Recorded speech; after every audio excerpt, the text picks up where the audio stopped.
talking to, having a good time. Who's the OG? Yeah, this is King Roots Jungle. Obviously, I get the inspiration from you, you know?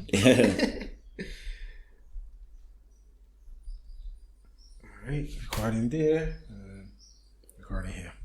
Here, Roots, welcome to the jungle. King Roots Jungle, starring King Roots, the Roots King, the number one Roots man. And today I have an ultra special guest, the most special guest that this podcast could ever welcome. He is a journalist, he's a broadcaster, he's a sports fan, football fanatic, he's a father, he's a, I almost say brother, I don't think you're a brother. He's a grandfather. He's a man who wears many hats. He may be small in stature, but to us he's big and larger than life. Help me to welcome Mr. Andi Thornhill. Andy, how you doing, man? Good, my brother. See, we are brothers. Yes, we're brothers. We're brothers, indeed. Now, listen, I have to start this by saying none of this that you see here would be possible without you. I found myself as a young man wanting to enter journalism, wanting to be a sports commentator. From very young, I heard you on CBC TV and radio, commentating, talking track and field, and you were one of my inspirations from then. And so when I wanted to be a football pundit and commentator, I thought, let me message you. Remember when I messaged you? Yes, on Facebook? Yes, and I was like, listen, Andy, I totally respect you. I admire your career.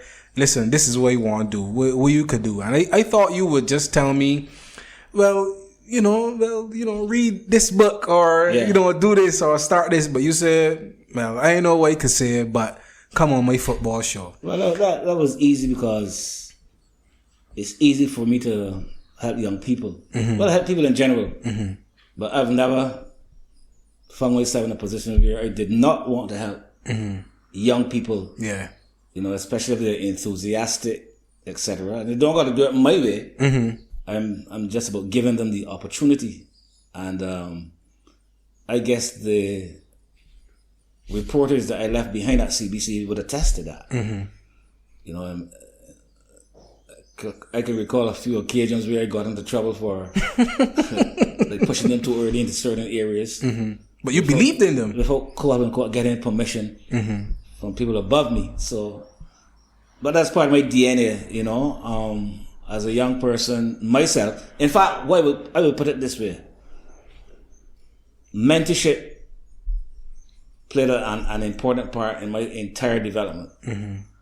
For instance, when I started in print at The Nation, and this is when The Nation was still in St. Mary's Road. Okay.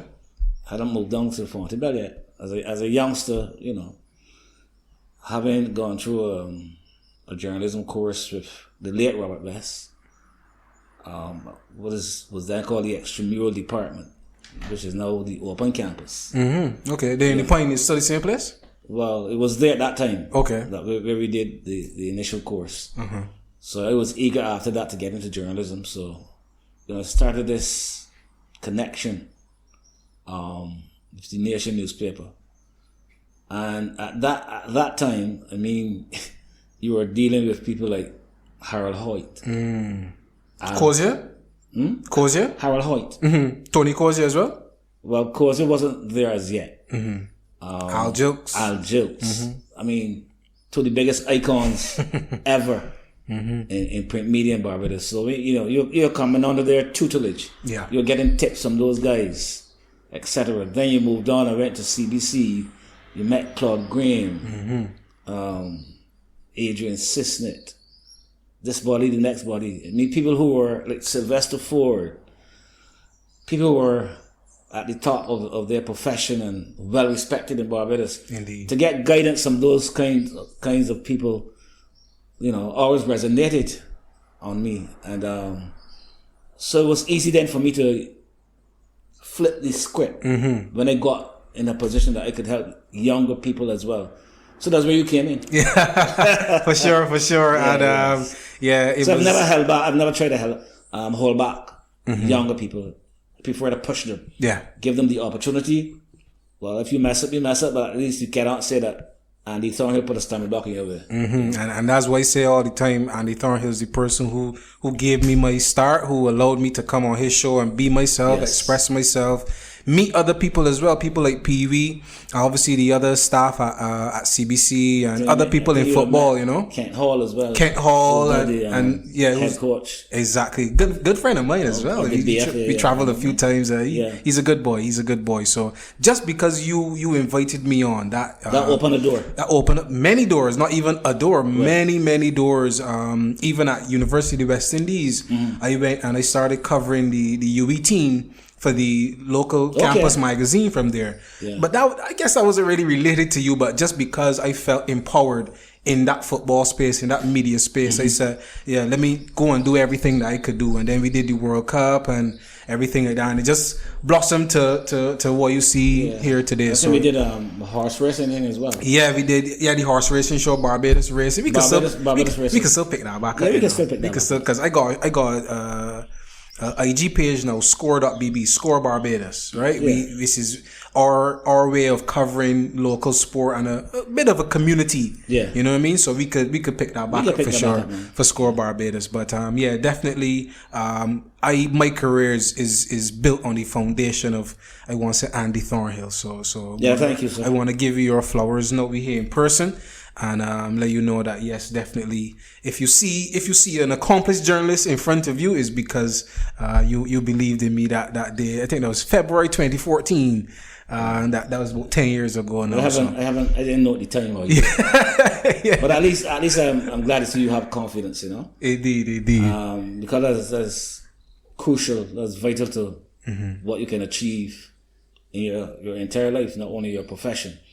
You got to be confident in yourself, but that comes with knowing yourself, learning yourself, and accepting the good and bad about yourself. True.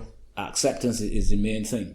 You can build confidence via that medium. You know, once you know who you are, that's it. Yeah. Well, I found that works for me. It has always worked for me. It's not you're saying that you're perfect, you know. But you know who you are. You know your limitations, your strengths. Your strengths, yes. And then obviously it's left to you to work on your weaknesses. But at least you know yourself. Very true. And acceptance is important.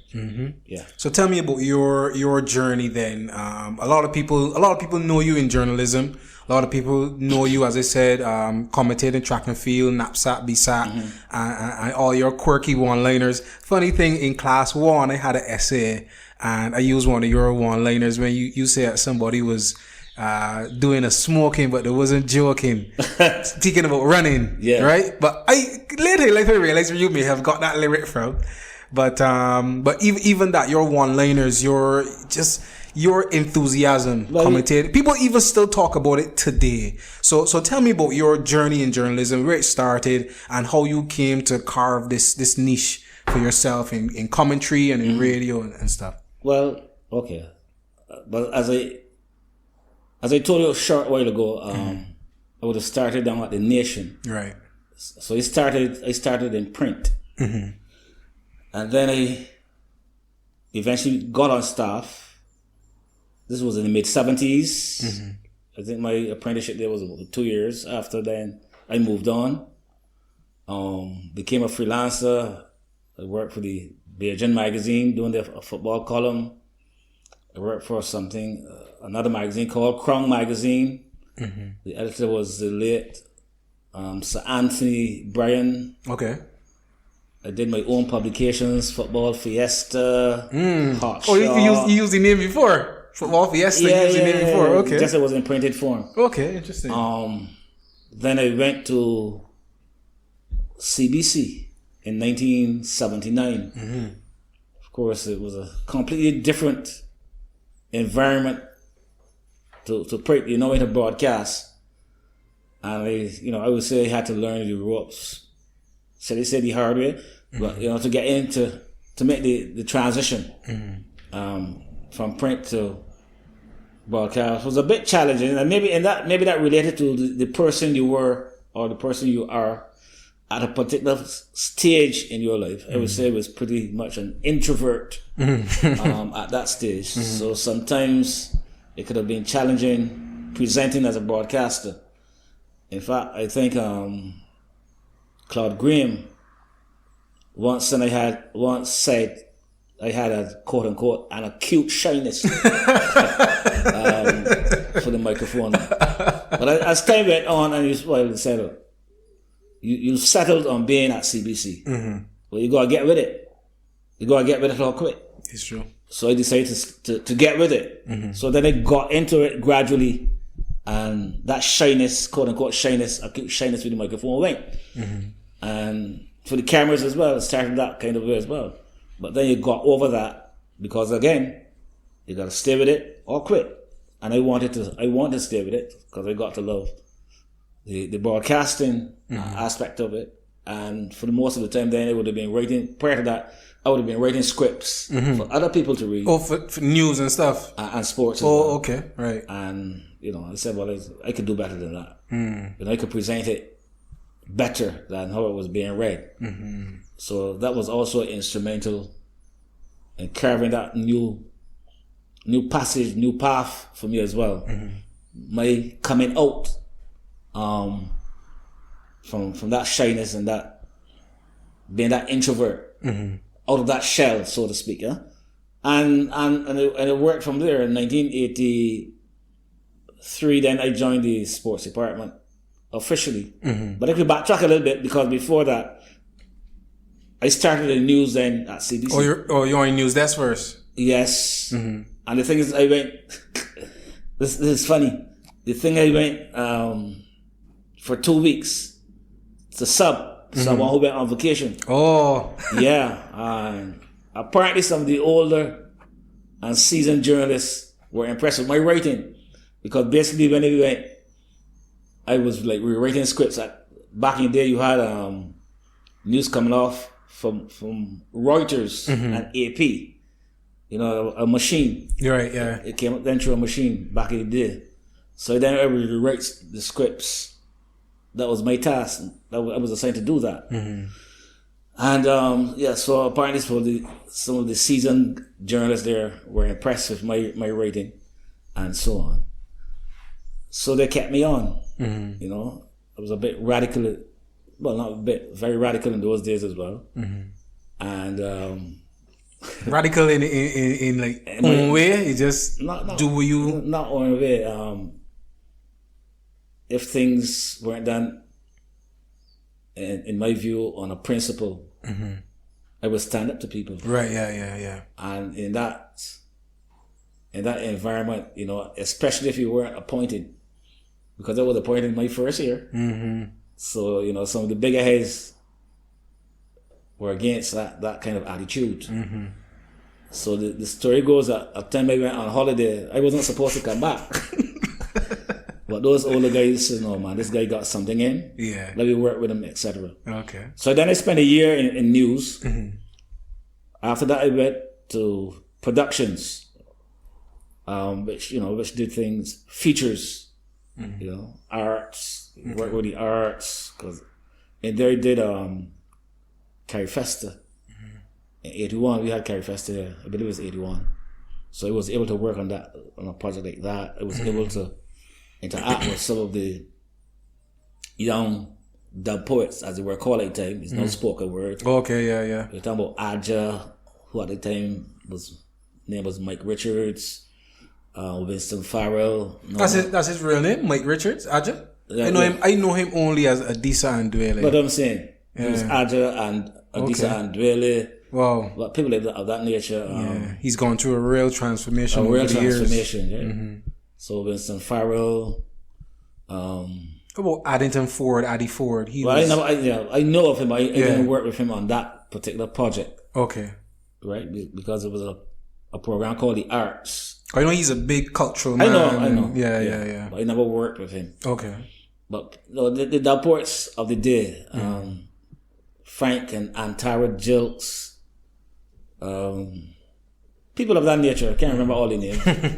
Tony Kellman. But these were youngsters, these like fellas like who had not too long left school and Right, yeah. I think, are now trying to get the feet wet and become public figures, etc. So that was also an interesting experience. I also wrote a play while I was there called It Takes a Pain to Riot, punning on the name Clement Payne. Yeah. As soon as you say it. Yeah, so, Yeah. Wow. So this was ever performed or anything like that? Well, it was a radio event. Oh, radio. It was Okay. a radio play, yeah. Got you covered. Okay. 25 minutes. That was produced by the late Clement Tate. Claremont Tate. I've heard that name. Yeah, he edited and produced it.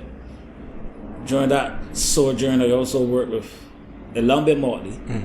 We were both Pan-Africanists. So although initially we didn't hit it off, by the time as time went on, I think we had a kind of synergy that was really good for producing projects on things like African culture and so on. So we became good friends. In fact, he nicknamed me Solomon because your wisdom. Obviously, Of course. But we ended up having a very good interaction. So being in productions also serve a purpose in my personal growth, because we went from news, then we went into the arts and things of that, doing other features, research, and so on. But obviously, sports was first love. Was the first love. I think, for instance, Elambe knew a bit of my background, because of association and stuff with some people that I knew in Spoonie Hill. So they would have said, well, this guy perhaps better in sports. But that moment did not come easily. In fact, in my own thought, I believe it happened because of a guy named Israel Sinman, a Jew. From CBC in Canada. He came there and he did some in-house courses. And from the first day, he called me the writer. That was his nickname for me. The writer. He never called me Andi or anything else. So I think he was able then to, after interacting with me and so on, seeking out my strengths, whatever, I think he then recommended to the management of the day to give me the chance to transition to sports. The sport, yeah. And that's what happened in 1983. Okay. And as I say, the rest is history. So I built from there, and I think 1984 was perhaps very pivotal in terms of where I was going and how it developed. 40 years ago. Yeah, because and between 1984 and 1987, believe it or not, I was the only reporter in the radio sports department. At that time, you had sports TV and sports radio. But I was the only person doing radio sports. So I virtually did all of the sports. Every day, all day. Every day, all day, except maybe on weekends, you had someone like Morris Greenwich. Okay. Who would come back and help out on Saturdays with Saturday sports and so on. I actually have to contact Morris Greenwich. He is a Methodist. Yes, he is. And apparently our bishop told me that he has a wealth of information about the Methodist Church and stuff. So because he's also an historian. Right. So I have to speak to him. So I'm glad you brought up Morris Greenwich. So, I didn't even know he was in the media as well. Yeah, Morris was, and there lies the story too. Yeah. Because CBC over the years has been able to attract a lot of top journalists, sports journalists. To the point that where I believe, from my own mind, that sports was the biggest thing on CBC. We talk about Morris having a piece there, Rex Pereira, Sam Wilkinson, Sylvester Ford. Before that, can't remember the name. A guy named Erskine. It will come back to me, but he used to do a lot of basketball. Okay. But real top people. Not wanting Tony Koza had an association, but obviously with true cricket broadcasts, right? And I always believe that in whatever field you do, as a youngster coming in, you have to know the state of the game, the history of what you're inheriting. For sure. So those guys inspired me. So I had always said that if I got into the sports department, I would use their experience, their brilliance, as something to motivate me, inspire me, right? So I would thank them for that, because I said I couldn't let the standard fall. True. These guys really set a high standard. I mean, for instance, you hear a story of Sylvester Ford. One night got back into the studio late. This is TV.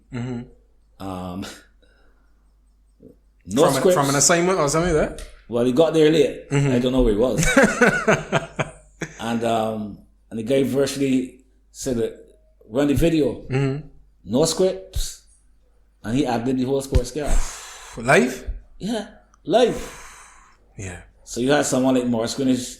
And that was the good thing about the sports casters at CBC too. They were all good ad-libbers. Yeah. I tell you, they were all good ad-libbers. At first I may have struggled with that too. But I said I got to reach that point.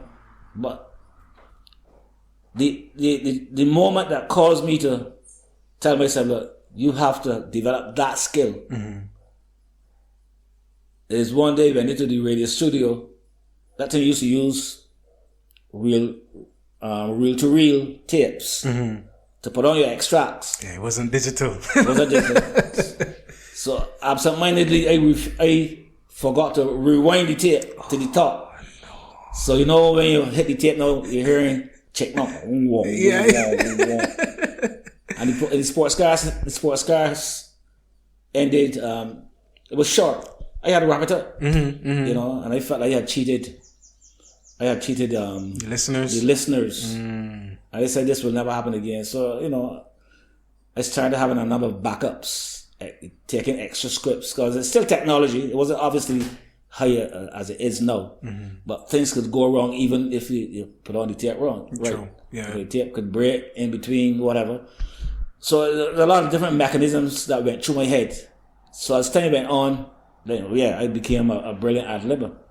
I think people still know the fact that I said about 50, but they're telling me I did probably about 80 scripts. 80 sports casts without scripts. Yeah. Yeah. I remember when we had a show. Different lengths. We had a show called Extra Time. Remember we did a football show. And I remember, I think it had a day it was me, you, and Randy. And I got my papers, I sent her everything. And I see you come with your phone. Yeah. And when the sister, you was on your phone. When the sister, stand by.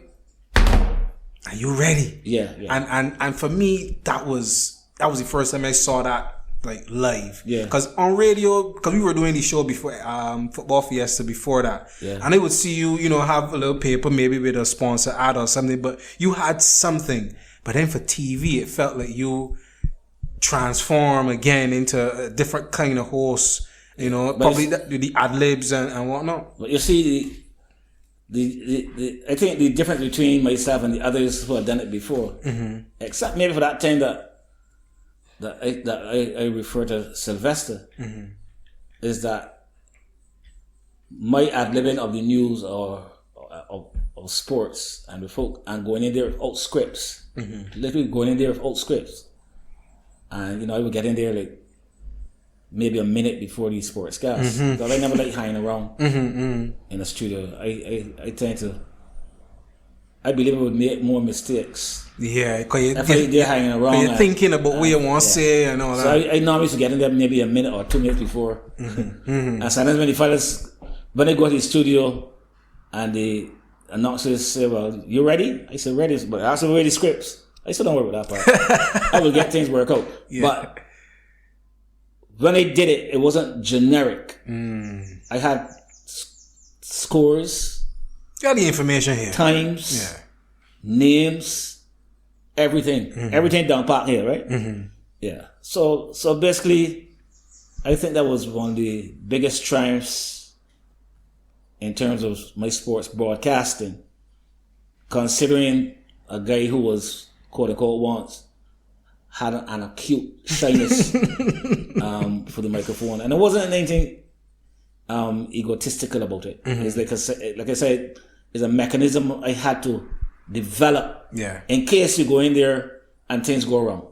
Yeah, correct. That calmness and to be able to feel in control of what's going on. I was always calm, and calmness is important. Obviously, the calmer you are, the least likelihood that you will make mistakes. True, right? And you can work things out if you remain calm. If you get heady and so on and flustered, that's when you're going to get worse. Things will get worse, and you will mess up. You will definitely mess up. Yeah. So I was telling the young broadcaster, the basics obviously is basics in anything you do.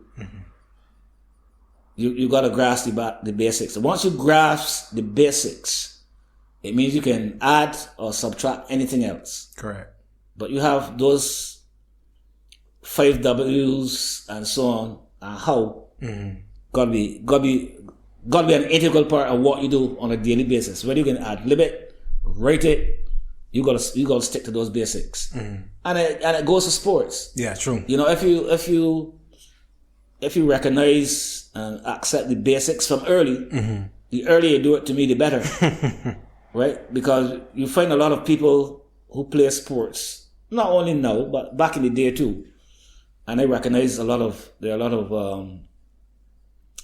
errors in the way young people, even from primary school, and I see that's the level that we make the mistake of saying, let them enjoy the sports. Yeah. Nothing wrong with enjoying the sports, but correct the errors you see from as early as possible. I agree. But because don't forget that's the time your mind is as free as you win. Yeah. That's when you could embrace concepts easier. And you would see too, when you see the world-class athletes, the Federers, the Simone Biles, when did they start? Exactly.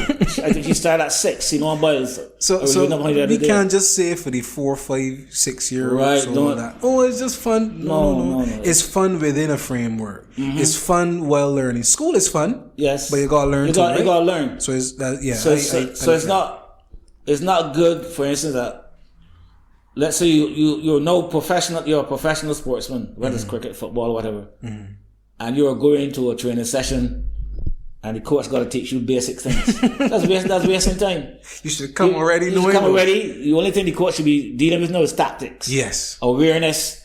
Things I've done there to know how to trap a ball or how to pass a ball.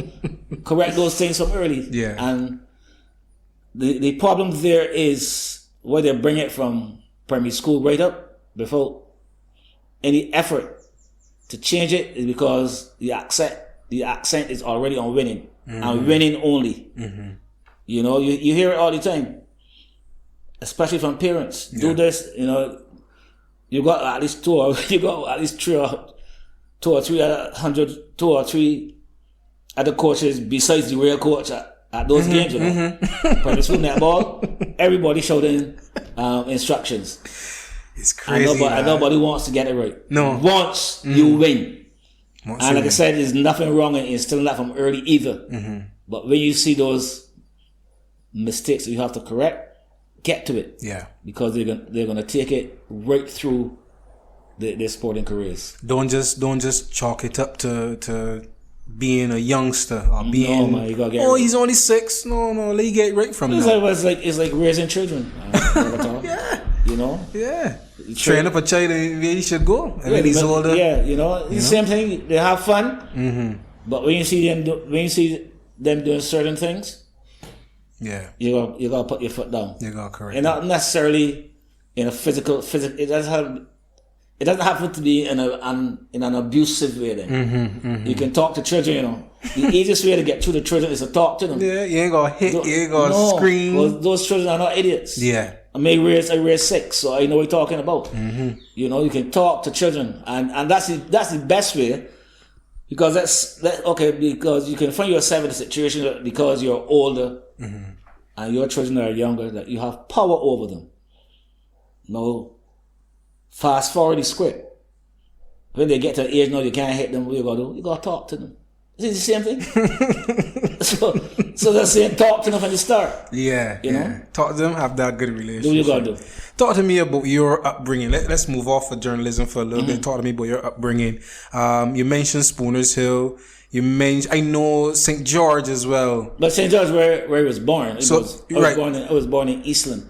Eastland? Where that close to? Close to Ellerton. Okay, out that side. Yeah. So your family is from out that side, the Thornhills? Well, so some there, close to the Glebe and St. George, but basically in those two areas. So how long you were in St. George? Well, I spent the early part of my youth in St. George. I would probably left maybe a couple of years before 11 plus status.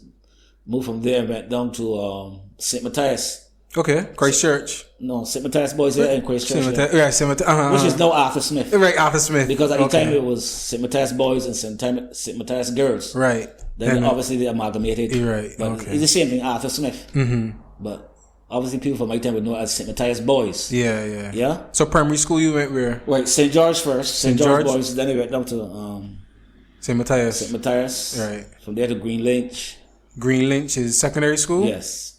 That obviously that's defunct now. Yeah, it used to be in Spray Street, etc. So is it a school now or No, just? no, it's defunct. Oh, okay, Yeah. okay. Maybe because of my body here. But I wipe it off the But map. listen, we can't got this school existed anymore. They won't leave it. Yeah. Can't leave the bad phrase. No, but it was a serious school in terms of discipline, right? And that's the truth. And you were living where still? Britain's Hill. Right, because I think you say you know my mum or you would know my grandmother. Yeah, you would know them. And the shop, Gunsite Road. Exactly. And I must say that was the best place I lived as a youth. Yeah, my mother would say the same thing. In my youth. Yeah. Yeah, I totally enjoyed Britain's Hill. You know, playing sports, mainly cricket at that time. I wasn't into football yet, you know.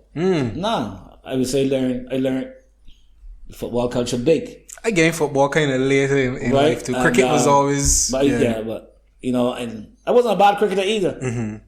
Because back in those times, we were talking about the mid-60s and so on, there was a guy called Dean.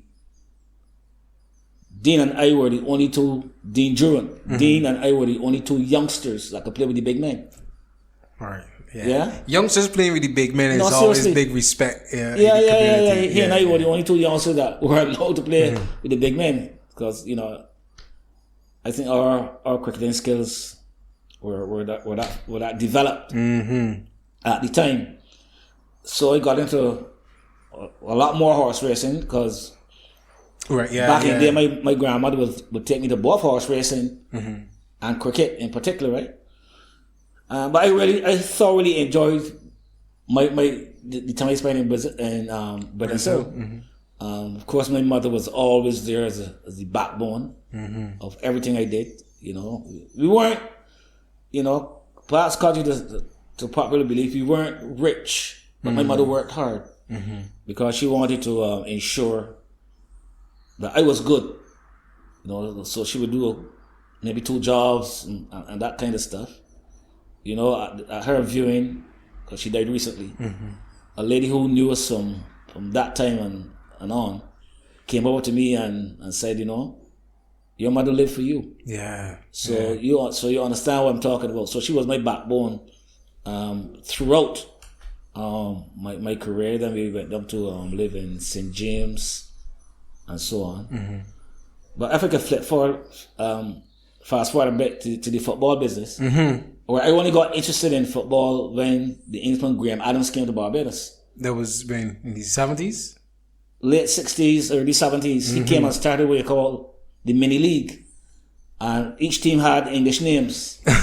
Manchester, you know, all the English clubs. Yeah. I played for one called Everton. But I mean, I didn't have a club of football. I mean, like playing it. Like really different positions. The ball came to me, kick it. Yeah. You know what I mean? So I really wasn't into. But then I was To me, in my humble opinion, I was so poor every time I said to see this. I have to conquer this. I have to improve. And that's how we really got into football. Yeah. That's how we got into football. Wow. In my latter years, I think I was 16, around that kind of age, I really started playing quote unquote football. You know, I had a liking for midfield. I could always head good, to be honest, pass good, you know. But yeah, I developed that love for football through Graham Adams. I mean, up to today, I keep saying that is the first and last revolution we've had in Beijing football. That was almost 60 years ago. Yeah, we are talking about it could be close to 50 years for sure. That was a period that lent itself to improving the status of Barbados football throughout the Caribbean. Yeah, you know, the amount of players that came through that system that Graham Adams originated. It then became a feeder to the national team, to youth teams, national team, and Barbados. As a result of that, Barbados became a strong force in Caribbean football in the early mid-70s. In fact, that was the period when we defeated Haiti. Haiti had already qualified for the World Cup. In 74, right? In 1974. Yeah. They came to Barbados for a match. And Barbados beat them in 1973. Send along with the licks. We beat them 3-2. Barbados beat them 3-2. Yeah. To this day, I rate that the best performance I've seen by a Barbados team. Not the Costa Rica game. Well, better than that. It was a better. I know the Costa Rica game. Costa Rica game was 2000. Yeah, but that performance against Haiti, right, who had just qualified for the World Cup, you know, had a top man called Franz Fanon. Fanon. And a guy called Horace Tobacco Beckles. Fanon could not get a kick that night. Could not get a kick. You won't believe this is a world class striker. But the collective that night, Barbados, as a collective, I've never seen an entire team, Barbados team, play as a collective. They were truly outstanding. But so much for me, because you know, I still won't rate myself as an outstanding footballer. But during that age, during those days, there were so many outstanding footballers. Wow. From all parts of Barbados. But you know, traditionally, dames in Bayville, New South Wales as they were called then, or in Wales, Carrington's Village and so on. You had Beverly Hills, so Westbury, Westbury, Orleans, Black Spurs is Black Rock. You know, Pinelands had Pinelands players in that time too. Pinelands came later. About the Christchurch teams? The Christchurch. Maxwell? No, hold on. Not yet. Not yet. No, seriously, not yet.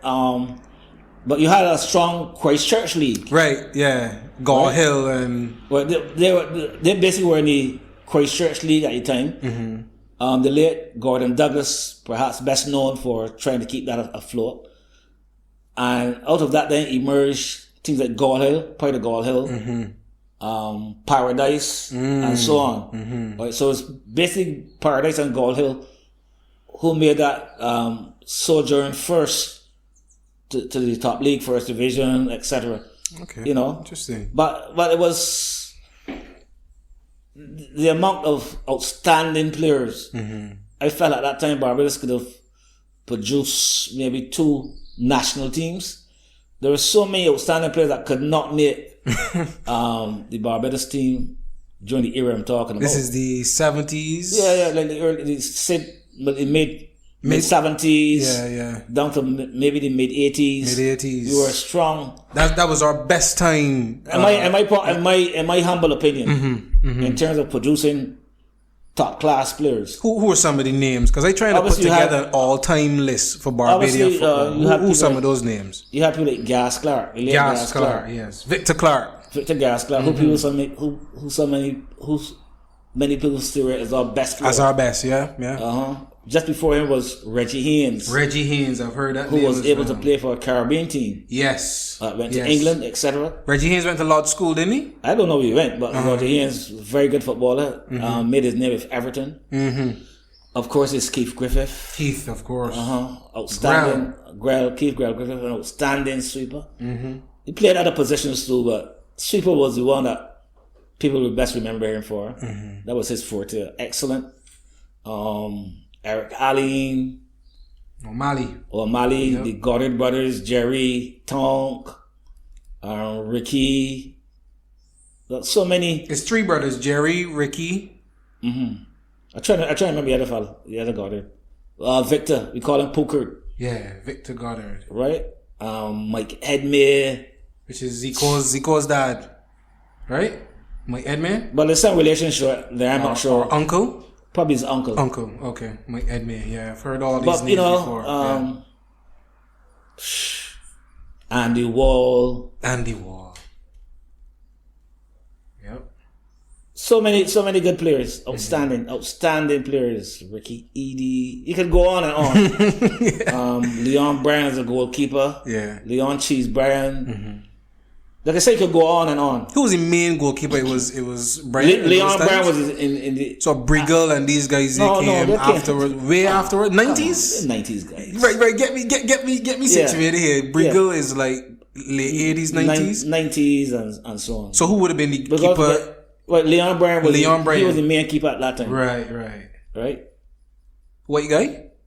White guy. Then you had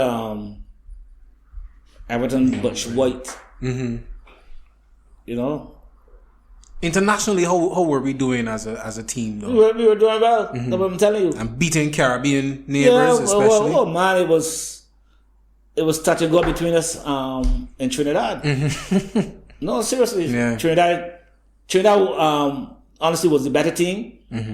But Barbados was very, very competitive, especially against Trinidad. Especially against Trinidad. About the Jamaicans. The Jamaicans came into on our radar like in the 80s though, but 89. They made a tremendous rise. Well, they never used to play. On. They never really used to play with us at that time. Okay. Until like I said, the late 80s, they then came in fully. Right. Oh. Into the exchanges, the Caribbean Football Union Cup, and Shell Cup, and different things. You know. So the rivalry with Trinidad for sure was one that we engaged in a lot. That was number one. Then St. Vincent and the Grenadines emerged as well as a big rival. So I would think it was mainly Trinidad though. And then we also played against Martinique and so on. I think Martinique used to provide a strong opposition as well. But we also must state that before, even during that period and before, there were a lot of English teams coming to Barbados during the holiday in Barbados. I don't know what arrangements were made for that to happen. I know. Wait, don't happen now. Well, don't forget, Berbatov, you're young, you're a part of this generation now. That's when things are happening. Things have changed tremendously. A lot more money now involved. You know, TV rights, or you know. Yeah. To get a team now to come to Barbados, you probably won't get them. You will probably have to put our name now on the list. I probably won't see them until about 10 years from now. True. And you gotta get in line. I'll let you be paying millions of dollars. Yeah. So I don't think that's going to happen again anytime soon, if it does at all. Yeah, probably past the time for that. The landscape has changed. True, very true. So I know you were in this. Were you in the stadium for that game in '94 against Grenada, the 4-2 game? Horrendous. Really. You were in the stadium for that game? Yeah. Trevor Thorne, our good friend Trevor Thorne, right down and no, scored the ball and the person that scored the own goal was Terry Seeley. Right, but then Trevor scored the winner in extra time. That was a horrendous rule. Oh goodness, man! I mean, it's notorious, but you can't blame Terry Seeley. No, you can't, because that particular rule came in for that particular competition. Right. Yeah. Obviously, after Mr. Warner came up with that one. Yeah, and obviously after that, you know, the amount of criticism that it got eventually went over. You know, it was scrapped. But that I think that was still embarrassing. Even though Barbados won. I'm not saying excuse me, not saying embarrassing for Barbados, but embarrassing for Caribbean football. Yeah. That you could put such a rule in. You might just corner yourself on yourself just to stay in a competition. Yeah. Horrendous. Yeah. It was a scandal. Lucky they didn't do it ever again. But what is important too is that, because I was saying earlier, I don't know why we lost it, why I may have lost my train of thought. But I was saying that between 1984 and 1987, when it was the only... Right, yeah. Right, because, like I said, that was a very important time in my personal development. Because then everything fell on me. So obviously then I had to learn a lot more sports. Yeah. I was like a sponge. Because, even about 2 years after I was in the department, some people used to say, but this guy with Thornhill, man, he only know about two things. He know about Bob Marley and football. So... See Bob Marley? Yeah. The only thing this guy knows about is football and Bob Marley. So it took time for people to grow their respect for me. Yeah. About knowing for other sports, because then they had to, I had to spread out. I had to spread my wings. Do you like track and field though? Yes. Because your track and field commentary. So it became track and field. As much as you love football, your track and field commentary probably is, I want to say, what most people remember you for. Yeah, well, people. If I'm to have a legacy, that's what it will be. Track and field. That's what people stop me on the street. Man, the boy can't do it. When you don't come back, that sort of stuff. What do you feel about coming back? You done with that? Yeah, I don't think. Because Damien doing it now, doing a great job. Anne Marie. Yeah, I don't. Yeah, well, that's what I'm saying. You gotta leave. That's for them now. That's for them, and if you quote unquote got a legacy, I don't need to come back and spoil it. Yeah. Because obviously, to be honest though, if I were to come back to do track and field commentary, it wouldn't be the same way that I did it before. Exactly. I would have to do it differently, and to do that, I would have to go back out in the field, or at least go back to watching a lot more. To feel it, because I'm a vibes man. I used to work off of vibes, right? So that will take some doing. So I think it's best to leave it there. Maybe I would consider it though, because obviously I still love track and field.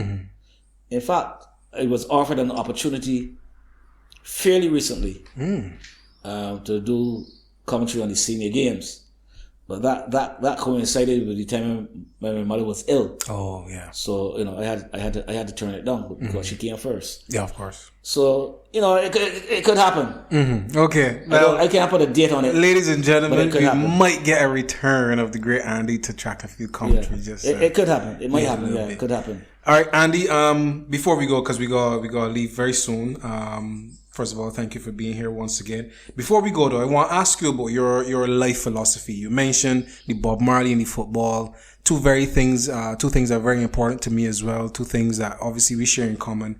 How did that come about? How did the roots, you had the radio program One Love Roots Rock Reggae. So I always associate Andy with football, with roots, with Bob Marley.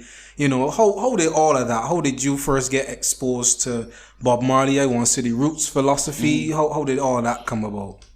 Actually, Bob Marley was meeting Bob Marley, and I say meeting because you met him. Well, I say meeting him musically, obviously. Okay, yeah. It was like a transition, a real transformation in terms of the way he wrote his lyrics.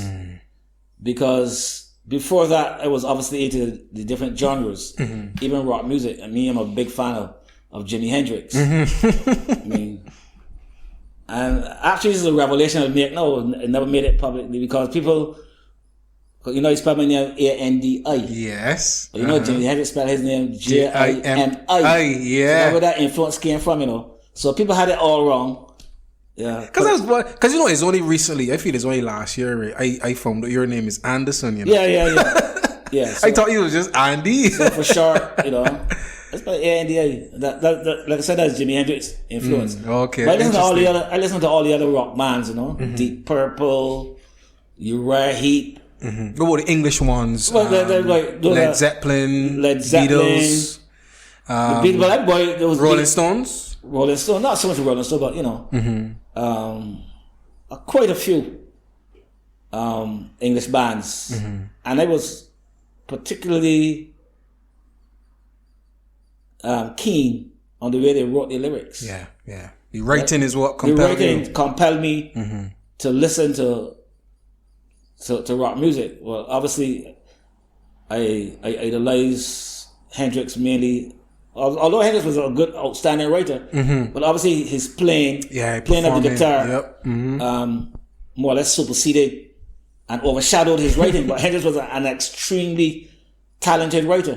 But obviously, like I say, he would get more credit for his guitar playing. True. But yeah, the lyrics that I heard in with rock music, in particular folk music, etc. Because I like Bob Dylan too. Yeah, you know, some people compare Bob Marley to Bob Dylan. They Bob do, Dylan yeah. in terms of the social consciousness in the way they put over the lyrics. Yeah. So I thought Marley, when I heard Marley, He was on that same he was on line that same in terms scale of lyrics in terms of writing his lyrics. So I got in, you know. So I was seduced, put it that way, a bad word, but you get the point I'm making. Yeah. To listen to Marley, and the first Marley song. Well, I used to hear "Get Up, Stand Up." But that's the first Marley song I became conscious of on the radio. "Get Up, Stand Up," and then an old teacher from secondary school, Mr. Glenn Jordan. When I then used to lime in Spooners Hill, he brought the Burning album, From 1973. 1973. That was released April 13th, 1973, Right. 20 years before I was born. and lent it to the group I used to lime with, and all the lyrics were printed on that particular album. Yeah, on the sleeve, On the sleeve, they had the lyrics. Yeah. And the song that I was most impressed with, the first Bob Marley song I was really impressed with, was "Burning and Looting." Burning and looting. This morning I woke up in the curfew. Yeah. Oh God, I was a prisoner too. How you felt listening to that song during COVID? And because during COVID I was like, whoa, curfew. I feel like a prisoner in my own home. Like, well, you know, years on, this song it still resonates. Yeah, resonate. Well, COVID and other things. 'Cause you would have seen certain situations where it was like a curfew for some people, with the police standing over them and that kind of stuff. Yeah. Whether whether we're right or wrong, but the lyrics, and that's the thing about Marley's lyrics. I mean, 43 years after now, as we speak, Marley's lyrics are still very, very powerful and very relevant. True. Perhaps more relevant today than before. Than before. He was singing for a future time almost. Future time. So that he died at 36, perhaps an indication that he had run his course. Yeah. Because he was so far ahead of his time. I mean, you look at the discography and just the body of work. The body of work is tremendous. Yeah, man. I mean, and there were songs then that we weren't aware of, like he had written, like "Nice Time." I first personally heard something that was a lady called Phyllis Dillon. I never knew Bob Marley wrote it, because back in those days there weren't the crediting thing on records. Exactly. You didn't, if you either knew or didn't know who had written it wasn't like publicized. Now you got all these different people that contribute to one song, but before it was just who's the singer, and that was it. Yeah. So I still feel that Bob is very, very, very relevant. Still my favorite artist. No disrespect to any of the other outstanding ones. There's still so many like Bob Dylan. Those lyrics that he wrote back in the 60s, and as a Jew, identifying with civil rights causes and so on, and struggles of people from such a protected class. Yeah, so I have the utmost respect for Bob Dylan up to today. The times they're changing. Positively, Fourth Avenue, that kind of stuff. Look, this man's a giant.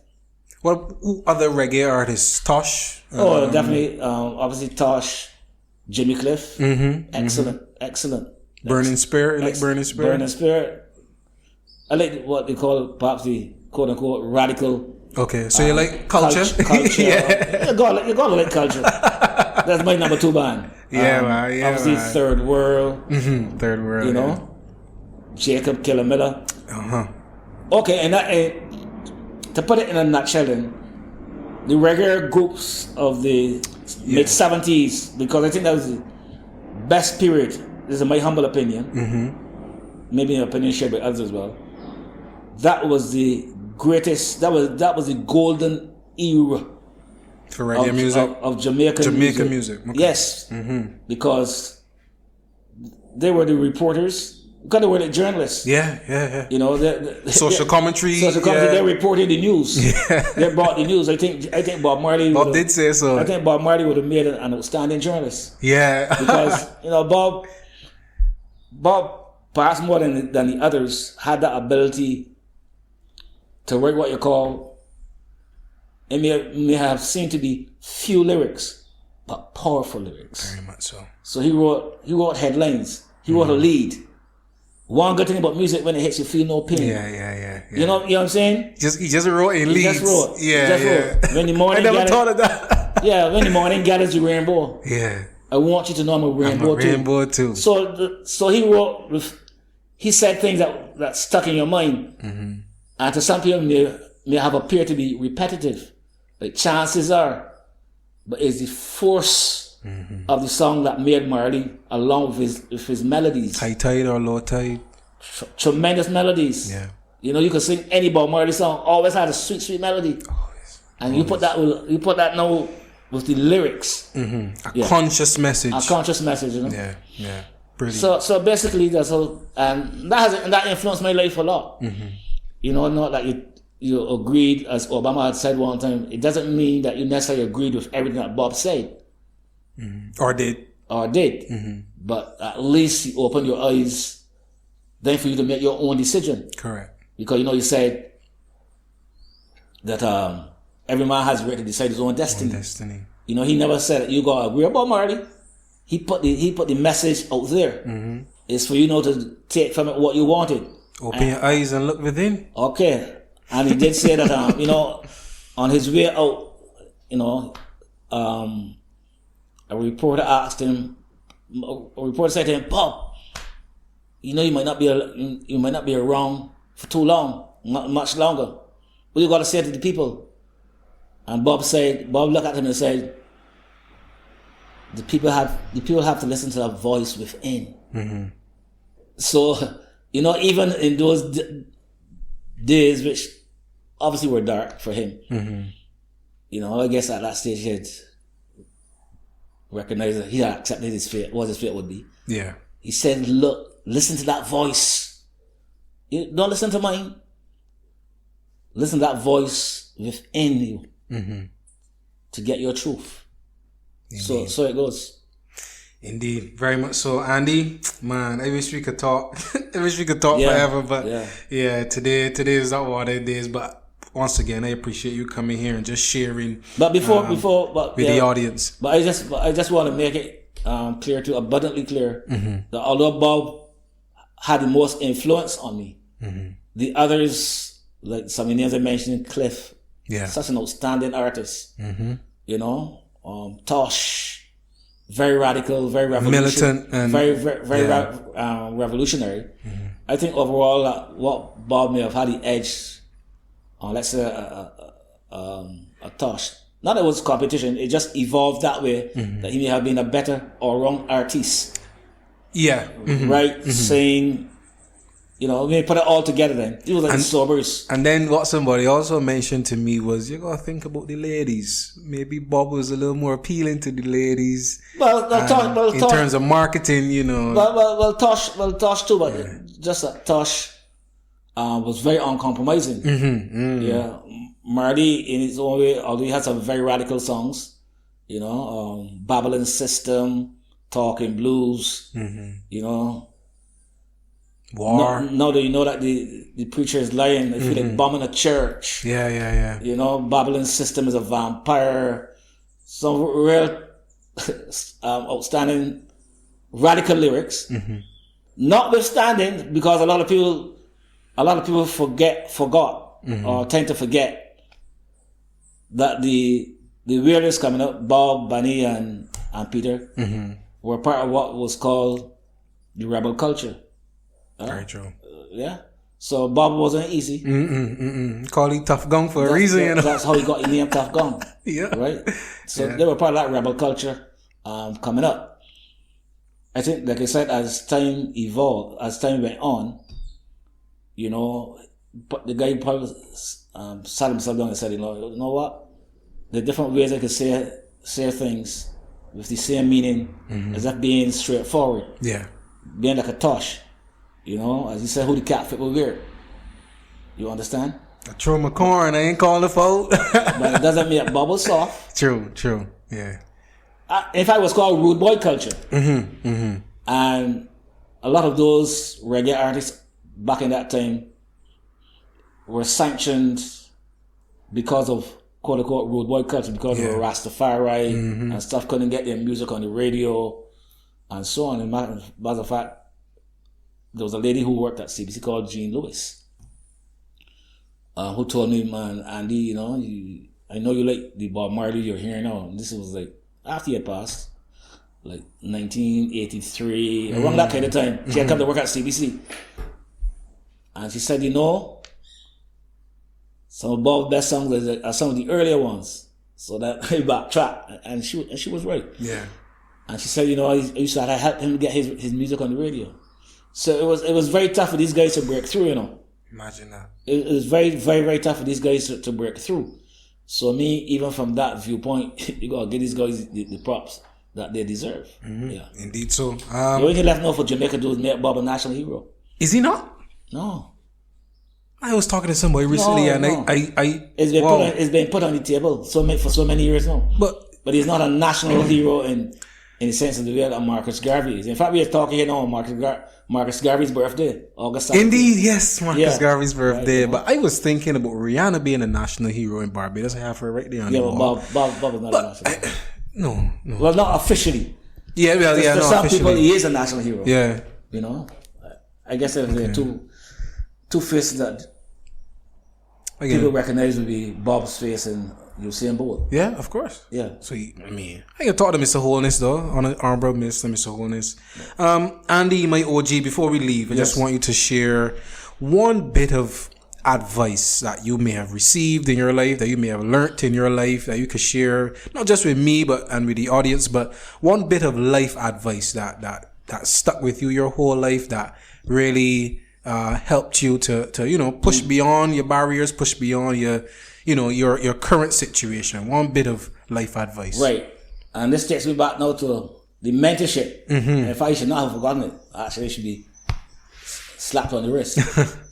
There was a time when I was at CBC when I felt that I wasn't getting the respect or the kind of treatment I deserved. And I remember there was this time before I actually went into the sports department. I think West Pereira went on holiday. So there was no one to do the radio sports, to produce it. So they had asked me to produce it. And I duly did. But I did it along the lines of the way Sam Wilkinson, the late Sam Wilkinson and West Pereira did it. And I meant in terms of work ethic. Yeah. With their experience at that time, to be honest, Berbatov, these guys could produce a sportscast, in my humble opinion, in about 15 minutes, given the experience. But these guys, no. These guys went the extra mile to ensure that the listeners got the best package. Yeah. The best. So they went through so many tapes per day, per sportscast, until in their humble opinion they got it right. Yeah. So, in a nutshell, when I did it, I tried to follow that pattern. Because it had that kind of influence on me, right? Like I said, you gotta know your history, because that's the only way you can really develop. Indeed. So I tried to do it the same way, and then there was some talk about, how come you work so many hours and stuff. And I thought they were questioning my integrity.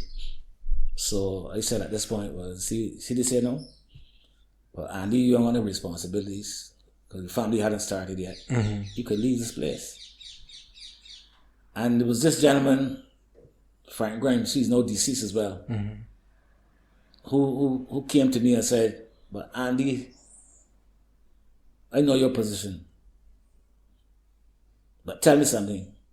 If you leave now, if you give up on this, on this dream, who will report on the communities?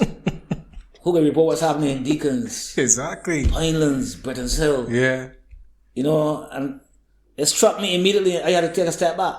And that's the only reason we made at CBC at the time. I had to take a step back and consider what he said. And then when I got into the sports department, it became even more relevant. Because even some of these communities had such a bad reputation. Yeah.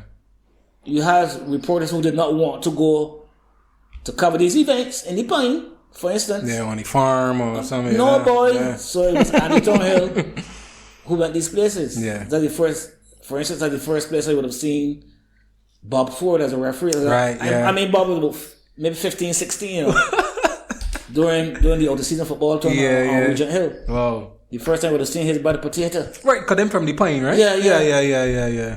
I saw his brother, they used to come on the show with a Speed. Yeah. All these guys I saw. Too, yeah. Wayne O'Neill. Yeah. You know? So, yeah. So, you know what I'm saying? Mentorship is important. And it's important, definitely as a journalist, to listen. You may not agree with what the person is saying, but listen, and then you can take from that conversation, you want to keep what you want to keep and dispose of what you don't want to. Indeed, yeah. Right? It's only if it becomes personal rather than professional that I will not listen. Yeah. Because if you want to tell me about my family tree, then out of a simple conversation, then we ain't got nothing more to talk about. We ain't got no more to talk about. Yeah. Because I would probably ask a guy, if a guy said, man, Thornhill is taught me a foolishness. Excuse me. And I would say, like, well, just bring me one example. Give me one example of what you're talking about.